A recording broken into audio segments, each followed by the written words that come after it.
Alors, bonjour à tous, heureux de vous retrouver une fois de plus dans ce nouveau cours. Je suis James Kwakwa, coach d'anglais chez Global English Lab. Aujourd'hui, les amis, je vais aborder avec vous la notion sur les pronoms possessifs en anglais. So, without further ado, let's get started. Alors, les amis, on va aborder la notion sur les pronoms possessifs en anglais. C'est qu'on on appelle donc en anglais possessive pronouns. OK?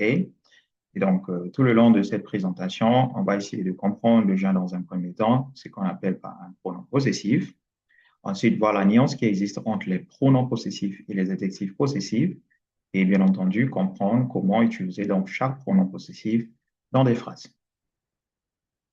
Et donc, en termes de définition, un pronom possessif remplace un nom déjà mentionné pour éviter une redondance. Encore une répétition.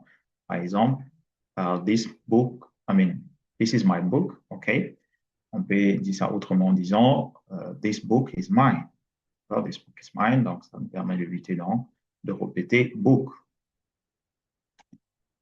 Et donc, voici la liste des pronoms possessifs que nous avons. Alors, donc, on a mine, d'accord, yours, his, hers, ours, theirs, d'accord. Donc, le it n'a pas de pronom possessif.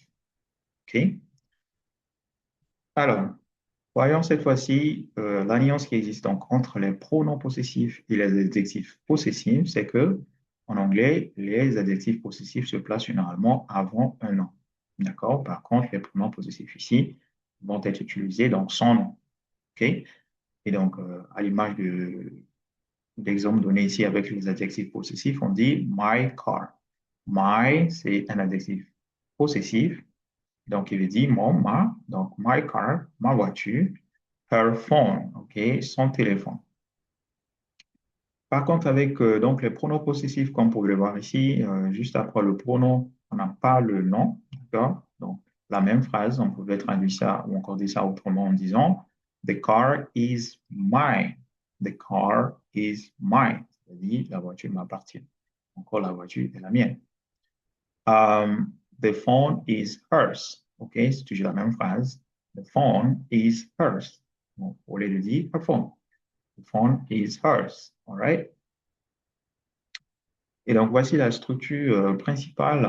D'accord? Donc, premièrement, on a besoin d'un nom. OK? Et d'un verbe, bien entendu. Ensuite, on a notre pronom possessif parce que la structure d'une phrase complète, sujet, verbe, complément, que ce soit en français, est la même aussi bien qu'en anglais. Alors, donc ici, par exemple, on dit This book is mine. OK, this book is mine. Ça veut dire ce livre m'appartient ou encore ce livre est le mien. D'accord? Alors, this house is ours. OK, this house is ours. Ça veut dire cette maison nous appartient ou encore cette maison est la nôtre. Alors, that car is his. That car is his. OK, ça veut dire cette voiture lui appartient.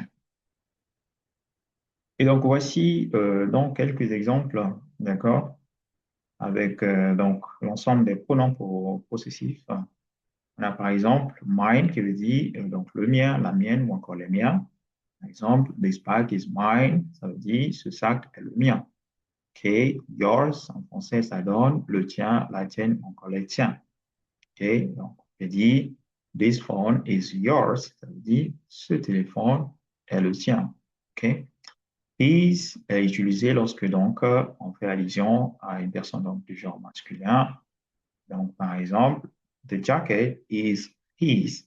Là, si on veut montrer justement le cas possessif et masculin, ça veut dire qu'ici, fait allusion à une personne du genre masculin. D'accord? The jacket is his. D'accord? La veste est la sienne. Ici, il s'agit d'une personne du genre masculin. Par contre, s'il s'agissait d'une personne en fait du genre féminin, ça sera the jacket is hers. The jacket is hers. Ça veut dire aussi la veste est la tienne, mais ici, il s'agit justement d'une personne du genre féminin.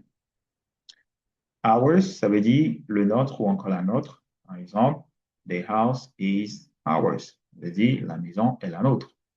The house is ours. Theirs, ça veut dire le leur ou encore la leur. Par exemple, the car is theirs. The car is theirs. Thank you guys for watching today's video and see you soon. Take care, guys.